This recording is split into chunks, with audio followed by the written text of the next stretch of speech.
4BC Weekend Mornings with Kim Mothershaw. 4BC is Brisbane.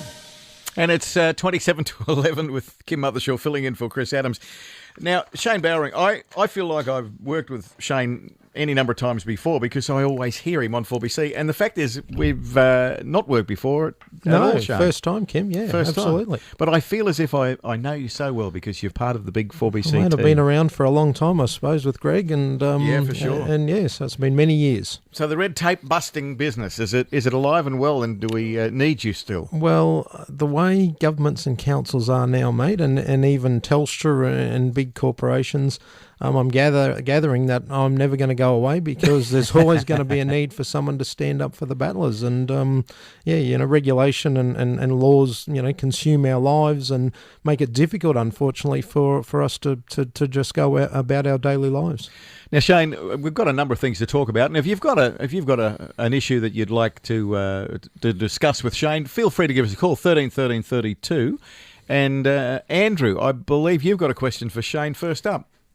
I have, Shane. Now, look, let put it this way. I was coming down down Chermside Road. Yes. As you know, you sort of come up the hill up there. Okay, Yep. so you accelerate to come up the hill. And, okay, evidently, I knew it was going to come. I started to have a sneezing attack. Yes. Now, basically coming up the hill, I've coming down the hill, obviously, instead of hitting the brake, I've sneezed and actually hit the accelerator. Coming down, saw the red, obviously, realised the red light camera, hit the brake, and obviously, it's been... You've gone through. Yes. Gone through.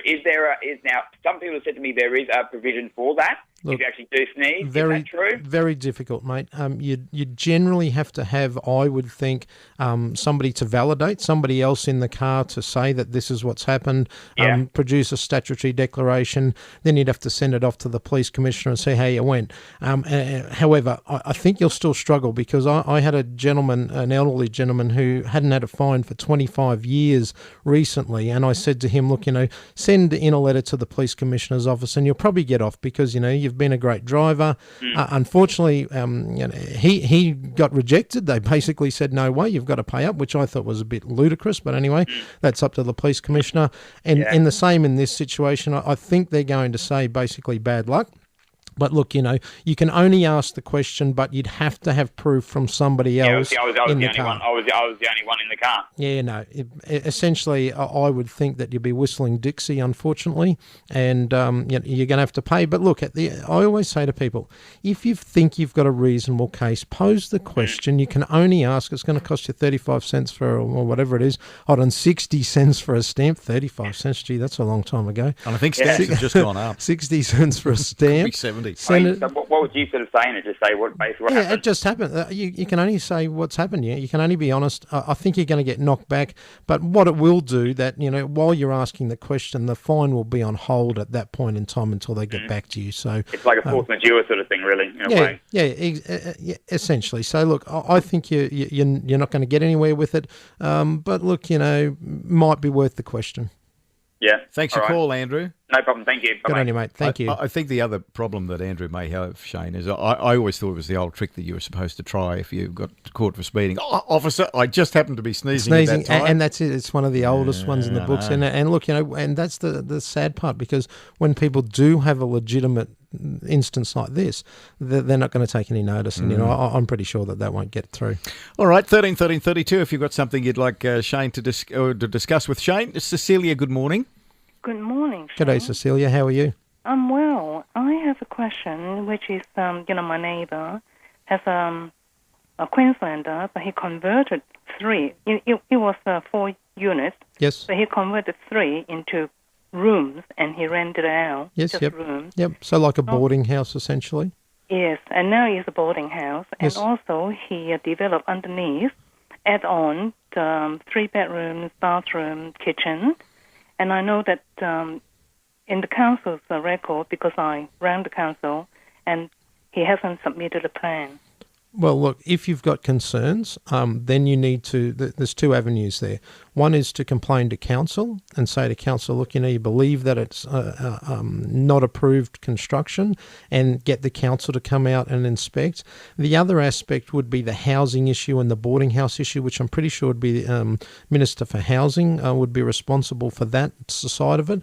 So I would also be lodging a complaint to them, because there'd be specific requirements there around boarding houses and about accommodation that they would have to comply with, and that would also relate to fire safety and things like that. Yeah. So they're the two. I'd complain to council and to the minister. However, I would probably try and talk to the owner first and try and keep some good neighbourly relations, because if you go straight to the council, straight to the minister, there's not going to be any good relations with the neighbour, and you've got to live in that location, and share the boundary. So look, I would probably do that first, and then if you don't get any joy, then I'd go to council, and then I'd complain to the minister. I have already been to the council, and this has started since last year. I'd be putting it in writing to the council, all right, and writing to the mayor and the CEO, and demand a response. But now he's put in the application in conjunction with his existing renovation. Yes. To be built another 40 boarding houses. Oh, wow. Well, And the plan is already been submitted in the council, because I just received a letter from my local council.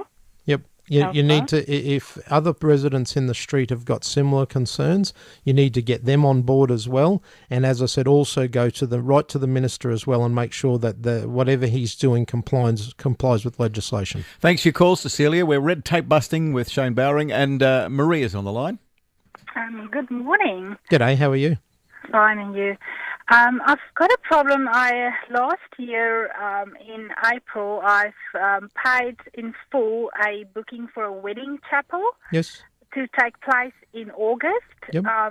Then something unfortunate happened, and we wouldn't have been able to save up for the rest of the wedding, so we postponed it. Yes. To August 2014. Yep.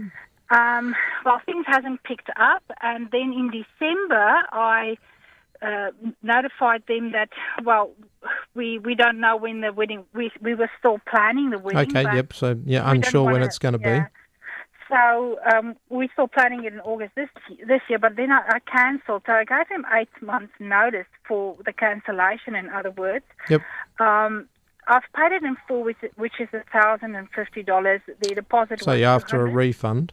Yes, and I did read the contract, which said that, upon cancellation, no money refunded. At the time, you don't think that the wedding is going to be cancelled. But the contract says that no refund will be provided? It's not even a contract that anyone signed. It's just part of the invoice. Yes, yep. So I would think that normally you would get the balance back. So they're not. So essentially what they're saying is that they're not going to give you a refund. That they're standing on their dig, saying that no refund will be given, and you're trying to say, well, hey, you think you deserve a refund. Is that basically the? Yep. Yes, because they argue that it's administration costs, but there wouldn't have been any administration costs except email correspondence. What I might get you to do is send me an email off air to admin@redtapebusters.com.au. I'll have a look at the contract or the invoice or whatever. I'm not a lawyer, so I can't give any legal advice, but I can pretty much interpret what the situation might be and give you some advice. But if there is a statement saying that they won't give you a refund, I think you're going to struggle. But look, send me something and I'll have a look at it off air. Okay, Maria, that address is admin@redtapebusters.com.au. Good morning, Mary. Oh, good morning. G'day, Mary. I have a bit of a problem. I'm a legally blind person. Yes. And with the bank cards not being able to sign from the 1st of August. Yep, the PIN, yeah. The PIN, I can't see enough, like many hundreds of thousands of people who can't use it. Yes. So I rang my card people, and they said there was nothing they could do. My daughter took me down to the local branch of the bank, and they said there was nothing they can do. Then I rang Vision Australia. Yes. And they rang me the next day back from Melbourne to say they'd had a lot of complaints. They'd written to 2 of the big banks, but this is a few weeks ago, and they had only had some reply from the Commonwealth, and one of the other big banks at that stage hadn't answered. Yep. And their advice was for my daughter to write a letter to the complaints department of the bank because it's discrimination. I would also maybe go to the banking ombudsman. I'm probably not a fan of the ombudsmans. I must say I think they're a bit useless, a bit toothless, but I'd write to them and see what they have to say, because this is a really big issue and something that I'd never thought of. Yeah, I think it's huge. Yeah. It's not just me. It's what about people who can't use their hands properly? Yeah. People who've had a stroke. Yep. They can sign, but they can't use... Yep. I'm legally blind, and I really can't do it. Yeah, absolutely. Anyway, in the meantime, if I can just interrupt you. Sure. When the bank card came, my daughter looks after all my affairs, and in the back was a sheet of paper with a big red bar, and it says, remember, you can only use your PIN number after the 1st of August. And there was a number if you had any complaints. And so did you make the complaint to the number? My daughter did, because she did all that. And they said, they didn't realise the situation people were in.